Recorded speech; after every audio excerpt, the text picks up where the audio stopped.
నిజం చెప్పు మృదుల, ఈ పాటలు రాసింది ఎవరు? నన్ను నా మనసుని కట్టిపాడేసిన ఆ పాట నీదే అని చెప్పు మృదుల. ఈ రైటింగ్ నీదే కదా? అది తెలిసిందే మృదుల, ఇంకా దాచుకో. మీ మృదులే.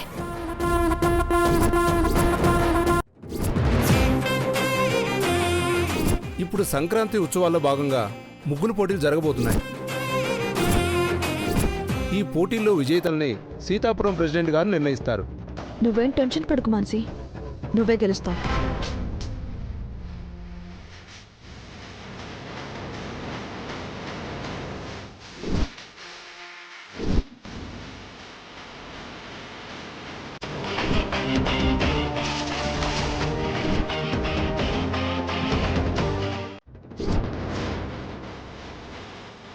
ఇప్పుడు సంక్రాంతి ఉత్సవాల్లో భాగంగా ముగ్గులు పోటీలు జరగబోతున్నాయి. ఈ పోటీల్లో విజేతల్ని సీతాపురం ప్రెసిడెంట్ గారు నిర్ణయిస్తారు. నువ్వేం టెన్షన్ పడకు మాన్సి, నువ్వే గెలుస్తావు.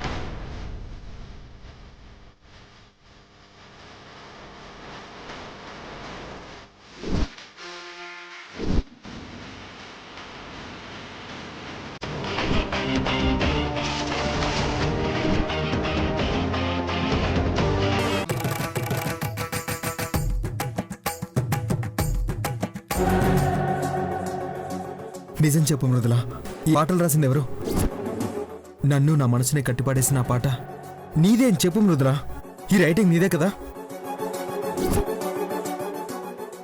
అది తెలిసిందే మృదుల, ఇంకా దాచుకో. మీ మృదులే. ఇప్పుడు నేనేం చేస్తానో మీ కళ్ళారా చూడండి. అప్పుడు అర్థమవుతుంది నేనేంటో.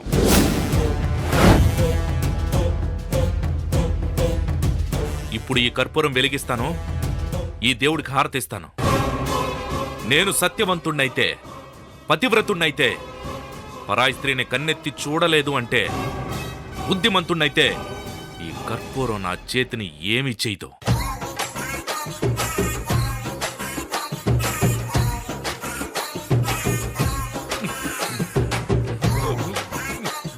నా ప్రాణాలు పోతాయేమోనన్న భయంతో వెళ్ళిపోదామంటున్నావా అమ్మా?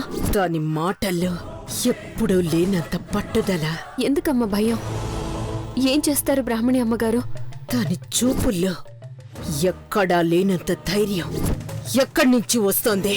ఆయనకి దూరంగా మాత్రం ఉండలేనమ్మా. ఆయన నా ప్రాణం. దీని మనసులో పుట్టినట్టే మధు మనసులో కూడా ప్రేమ పుడితే ఏంటి నువ్వనేది? అవునమ్మా, నా ప్రాణాలు నా దగ్గర లేవు, మధుగారి దగ్గరున్నాయి. ఇవన్నీ చెప్పుకోవడానికి బాగుంటాయి, కానీ కానీ లేదు, ఏమీ లేదు. నేను చెప్పేది నిజమమ్మా. ఏ క్షణమైతే మధుగారు నా మెళ్ళలో తాళి కట్టారో ఆ క్షణమే ఆయన ప్రాణాలతో నా ప్రాణాలు కలిసిపోయాయి.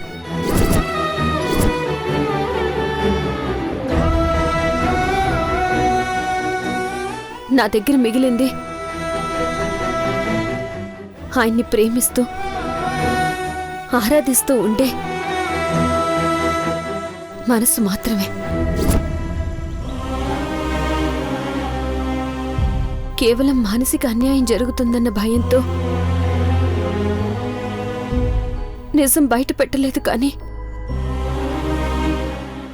నా మనసు, నా ఆలోచనలు అన్నీ ఆయనే.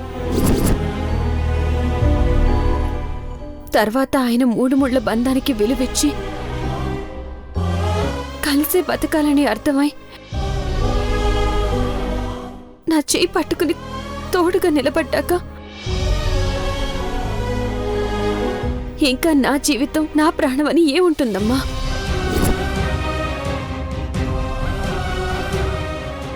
అంతా ఆయనదే. ఆయన పాదాలకే అంకితం.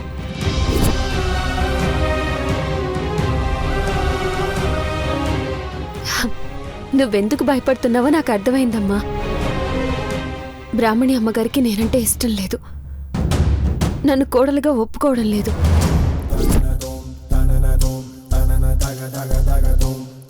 అయినా ఎందుకమ్మా భయం? ఏం చేస్తారు బ్రాహ్మణి అమ్మగారు? కోపం వస్తే తిడతారు, కొడతారు, లేకపోతే చంపేస్తారు, అంతే కదా. నిజంగా పోయే పరిస్థితే వస్తే ఆయన్ని చూస్తూనే ప్రశాంతంగా కళ్ళు మూస్తాను.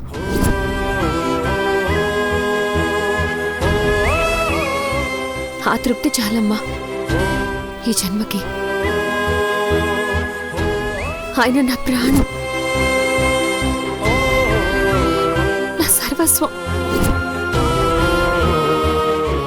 ఆయన లేని లోకం, ఆ ప్రపంచం ఎంత గొప్పదైనా సరే నాకు అవసరం లేదమ్మా.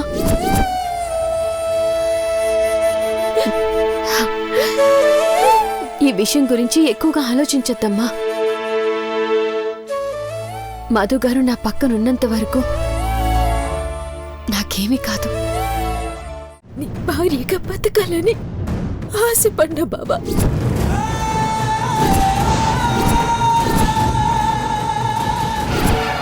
నీ భార్యగా పోయే అదృష్టమైన నాకు కల్పిస్తావా బాబా?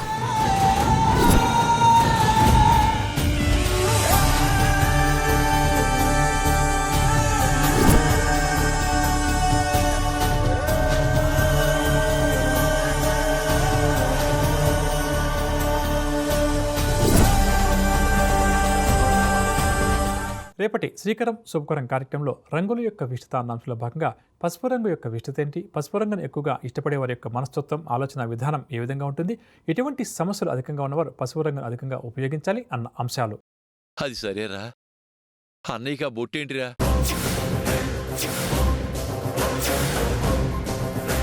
నువ్వు గుడికెళ్ళావా? నాకంత సీన్ ఎక్కడుందన్నా, లక్ష్మి గారు పెట్టారు.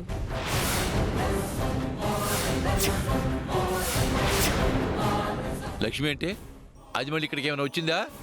చెప్పరా, అది ఇక్కడికి వచ్చిందా?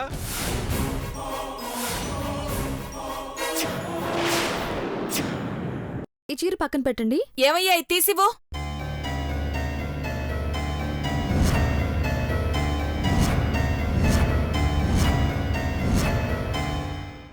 నాకీ చీరే కావాలి.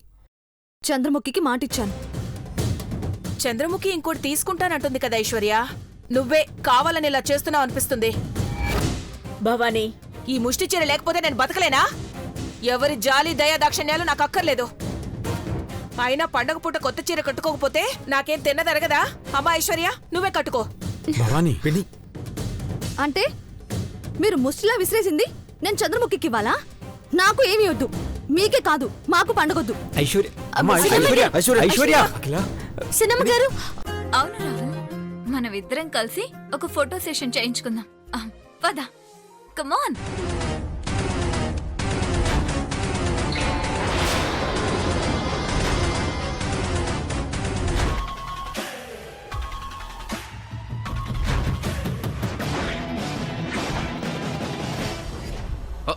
అబ్బా, ఊపిరి ఆడట్లేదు మాయా. రాహుల్కి ఊపిరాడినంతగా ఈ మాయ ఏం చేస్తోంది? కిస్ పెడుతోందా? ఆ నక్షత్ర తెచ్చినవి దాచేసుకో. అలాగే నానమ్మా, ఇవన్నీ కలిపి నా పెళ్ళప్పుడు వేసుకుంటాను. అలేఖ్యా, అలేఖ్యా, అలేఖ్యా.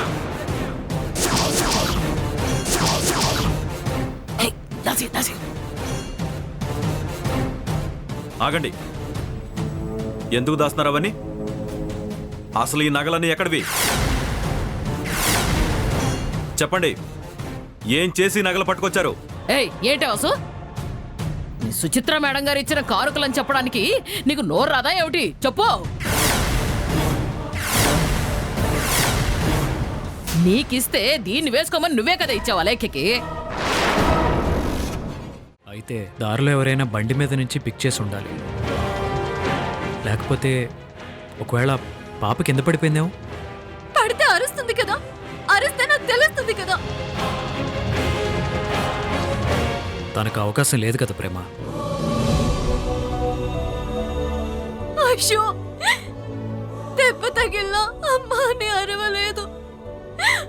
అంత నా కర్మ. అవును, అంతా నువ్వు చేసిన కర్మే.